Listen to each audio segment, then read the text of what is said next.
Sir PT हो चुका था हम लोग का, मेंस भी हो गया, काउंसलिंग भी हो गया, लेकिन फिर भी फाइनल मेरिट लिस्ट नहीं निकाली जा रही है। हम लोग की सिर्फ इतनी सी मांग है कि 291 फिर से मेंस के लिए बुलाया जा रहा है सबको एग्जाम के लिए, उनसे पहले हम लोग का मेरिट लिस्ट दे दिया जाए। 5 साल से मेरिट लिस्ट जारी नहीं हो रहा है। सहायक उर्दू अनुवादक के द्वारा आज बिहार कर्मचारी चयन आयोग का घेराव करने का ऐलान किया गया था, जिसके बाद से आज यहाँ बड़ी संख्या में जो सफल अनुवादक हैं, उर्दू अनुवादक, वो बिहार कर्मचारी चयन आयोग कार्यालय के समक्ष पहुंचे हैं। हालांकि अब इन्हें कार्यालय के पास जाने से पूर्व ही पुलिस ने रोक रखा है। यहाँ बड़ी संख्या में आप तस्वीरों के माध्यम से देख सकते हैं कि जो सहायक उर्दू अनुवादक है वो यहाँ पहुँचे हैं, लेकिन जो चारों ओर आप तस्वीरों के माध्यम से देख सकते हैं बड़ी संख्या में पुलिस बल जो हैं वो इन्हें रोक चुकी है। और यहाँ पर अभी लोग जो आप यहाँ पे मजिस्ट्रेट हैं, वो जिला नियंत्रण कक्ष के जो मजिस्ट्रेट हैं वो उनसे वार्ता कर रहे हैं और क्या कुछ कह रहे हैं। यहाँ पर जो कुछ अनुवादक हैं उनसे हम बात करेंगे कि किन मांगों को लेकर के आज ये लोग बिहार कर्मचारी चयन आयोग पहुँचे हैं और क्या कुछ इनका मामला है। सर, क्या मामला है आप लोगों का? 5 साल से मेरिट लिस्ट जारी नहीं हो रहा है। ठीक है, हम लोग का मेरिट लिस्ट जारी करें। मेरिट लिस्ट जारी करने से पहले फिर 291 विद्यार्थियों को, अभ्यर्थियों को बुला लिया है। किस लिए बुला लिया? परीक्षा के लिए? परीक्षा के लिए। और आप लोगों का काउंसलिंग वगैरह हो चुका है? हम लोग का काउंसलिंग भी हो चुका है, पीटी मेंस दोनों एग्ज़ाम क्वालिफाई कर चुके हैं। सर, अभी तक हम लोगों का रिजल्ट जारी नहीं कर रहा है। तो जैसा कि आप सुन रहे हैं कि सारा चीज़ क्वालिफाई कर चुके हैं, इनका पीटी एग्ज़ाम में सारा कुछ क्वालिफाई हो चुका है, लेकिन अब तक इन लोगों की बहाली नहीं की जो प्रक्रिया है वो पूरी तरह से अधूरी है, जिसके खिलाफ आज ये लोग बिहार कर्मचारी चयन आयोग पहुँचे हैं। मैडम, क्या कुछ मामला है? आप लोगों को क्या कुछ यहाँ परेशानियाँ हो रही हैं? आप लोग आयोग के पास पहुँची हैं? छोड़ दीजिए इसको, छोड़ दीजिए। सर पीटी हो चुका था हम लोग का, मेंस भी हो गया, काउंसलिंग भी हो गया, लेकिन फिर भी फाइनल मेरिट लिस्ट नहीं निकाली जा रही है। हम लोग की सिर्फ इतनी सी मांग है कि 291 फिर से मेंस के लिए बुलाया जा रहा है सबको एग्जाम के लिए, उनसे पहले हम लोग का मेरिट लिस्ट दे दिया जाए। किस चीज़ के आप लोग अभ्यर्थी हैं? सहायक उर्दू अनुवादक। सहायक उर्दू अनुवादक जी। कब आप लोगों की एग्जाम हुई थी? सर 2021 में हुई थी पीटी, 2022 में मेंस हुई थी और उसका काउंसलिंग भी हो गया। आज आप लोग यहाँ पहुँचे हैं आयोग के पास जाने के लिए, आप लोगों को पुलिस रोक रखी है? नहीं, हम लोग खुद ही हैं। क्या मैडम, आप लोग आयोग के पास पहुंची अपनी मांग को लेकर के कि आपकी मांग वहां तक पहुंचे, लेकिन यहाँ पे पुलिस आप लोगों को रोक रही है वहां जाने से? देखिए, पुलिस का अपना काम कर रही है, उनका अपना एक सिस्टम है, वो काम करने में उनसे कोई दिक्कत नहीं है। हमें जो अपनी बात बोलनी है वो तो बोलनी है, हमें जो अपना हक लेना है वो तो लेना है। 5 साल से इस वैकेंसी में हम लोग अटके हुए हैं, इंतजार कर रहे हैं, रोड पे मारे फिर जब आप किसी चीज़ में इन्वॉल्व होते हो तो आप दूसरी चीज़ें भी तो नहीं कर पाते हैं ना।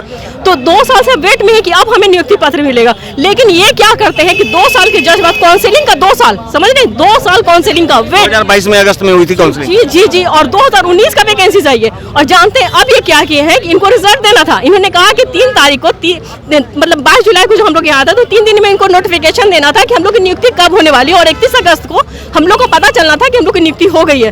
तो ये क्या करते हैं कि आप 291 का फिर से निकाल देते हैं पीटी वाले का चुन करके कि फिर हम उनका मेंस लिया जाएगा। ये बताइए कहाँ तक सही है? और हम लोग क्या जो 5 साल से हम लोग इंतजार कर रहे हैं, पीटी वाले का आप निकालिए, हमें इससे कोई दिक्कत नहीं है। अब 5 साल से घुमाइए, फिर से बुलाइए, 1,000 लोगों को फिर से बुला लीजिए, हमको कोई मसला नहीं है। हमें प्रॉब्लम, हमारा मेरिट लिस्ट हमें दीजिए। मुझे जो सूचना है कि ये जो फिर से जो री एग्जाम लिया जा रहा है 200 कुछ लोगों का, तो उसमें जो अदर स्टेट के लोग हैं उन्हें छांटा गया है और उनका एग्जाम लिया जाएगा। और जैसे आयोग का कहना, जो मेरे पास जो खबर है अंदर की, कि वो एक साथ सभी की बहाली।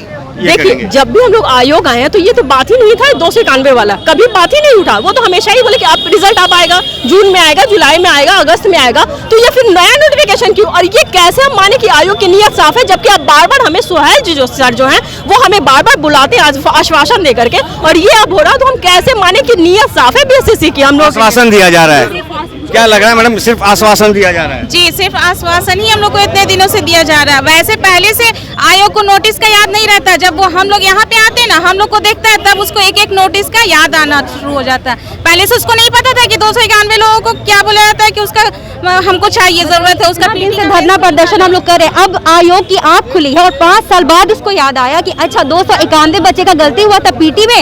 एक तो ये इतना तमाशा किया है कि हम लोगों का एक तो मेंस का एग्जाम इतने दिन पे लिया, फिर काउंसलिंग की 3 लिस्ट निकाला। एक लिस्ट को पहले 1374 लगभग बच्चों को सिलेक्ट किया, उसके बाद क्या किया, दूसरा लिस्ट निकाला। पूरा गोलमाल है। पूरा ऐसा गोलमाल है ना कि वो सेकंड काउंसलिंग लिस्ट पता है लगभग 1.5-2 साल बाद आई है। उसके बाद फिर तीसरी लिस्ट आ गई काउंसलिंग की। हम लोग अपने ज्वाइनिंग लेटर के इंतजार में, यहाँ पे बार बार मेंस का काउंसलिंग लिस्ट आ रहा है और ये सब तो बात फिर भी खत्म हो गई। 2022 तक सब कुछ कंप्लीट हो चुका था। 2024 में अब क्या हुआ कि जब हम लोगों ने इतना प्रदर्शन किया तो अब ये 291 बच्चे का निकाला क्या कि पीटी वाले में त्रुटि हो गई थी, टेक्निकल इश्यू हो गया था और अब इतने बच्चे का फिर से एग्जाम लिया जाएगा। लग नहीं रहा है कि 19 और 20 में आप लोग की बहाली की 19 की प्रक्रिया है। 19 और 20 लोकसभा विधानसभा दो चुनाव पार कर गए और फिर आप लोगों को आश्वासन दिया जा रहा है। फिर के अलावा ये 5 साल में कई बार सरकार बनी और गिर गई और फिर बन गई, सब कुछ वही है, लेकिन हम लोग की जिंदगी कुछ नहीं हो पाई। इसका मतलब है सरकार अपनी अहमियत समझती है, आम लोगों की अहमियत नहीं समझती है। बल्कि मैं तो ये भी कहता हूं कि सरकार हम लोगों की अहमियत समझती है, लेकिन बिहार कर्मचारी चयन आयोग हमारी अहमियत नहीं समझ रही है। 5 साल से एक इंसान बेरोजगार है, वो कुछ कर नहीं पा रहा। मैं एक छोटी सी मिसाल देता हूँ, अगर बीएड करने की तैयारी करते और बीएड कर लेते तो आज हम टीचर बन चुके होते, लेकिन इनके वादे के मुताबिक इस महीने में आ रहा है, उस महीने में आ रहा है, आगे आ रहा है, पीछे आ रहा है। ये सोच सोच करके ऐसा लग रहा है कि सिर्फ वक्त की बर्बादी है। और 291 लोगों का जो रिजल्ट आएगा, क्या इसमें क्या मतलब समझ से बाहर है कि अगर उन लोगों का नाम आ गया हमारा छड़ गया, कैसे समझ में आएगा? हमें मनमानी किसकी मान रही हैं आप लोग, आयोग की या फिर सरकार की? आयोग का है, पूरा आयोग का। नीतीश कुमार तो बहुत कुछ उर्दू के हमारा मेरिट लिस्ट दे दे, बाकी हमको कुछ नहीं चाहिए। वो पहले से एग्जाम ले बाद में ले, उससे कोई मतलब नहीं है। हमको हमारा मेरिट लिस्ट दे दे। कैसे विश्वास कर ले कि आयोग 1-2 महीने में हमारा दे देगा? कैसे विश्वास करे कि आयोग 1-2 महीने में फाइनल मेरिट लिस्ट दे देगा? क्योंकि आयोग ने कई बार झूठी बात बोली है, कई बार बताया 31 जुलाई को आ जाएगा, तो 13 जून को आ जाएगा, तो 31 अगस्त को आ जाएगा। उन्होंने बोला 3 दिन में नोटिफिकेशन जारी हो जाएगा। उन्होंने कहा था कि 31 अगस्त को तुम्हारा फाइनल मेरिट लिस्ट जारी होगा, जबकि मेरिट लिस्ट के बजाय क्या जारी हुआ कि 291 लोग का एग्जाम होगा। कभी कहते हैं कि हम आपके बताना ईद से पहले खुशखबरी दे देंगे, कभी बकरीद से पहले, बकरीद भी गुजर गया, मुहर्रम गुजर गया, सब कुछ गुजर गया, अभी तक हमारा लिस्ट नहीं आया।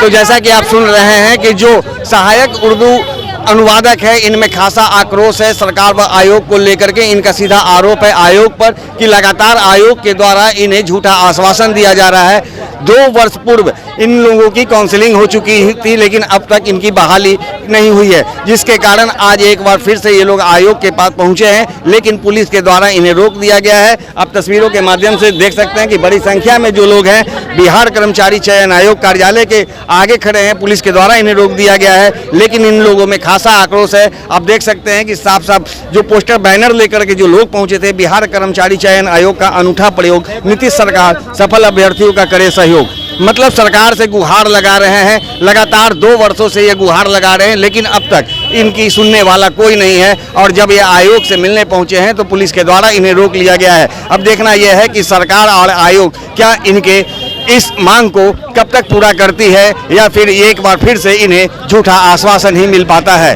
दर्श न्यूज के लिए सहयोगी ऋतिक के साथ ज्ञानेंद्र की रिपोर्ट।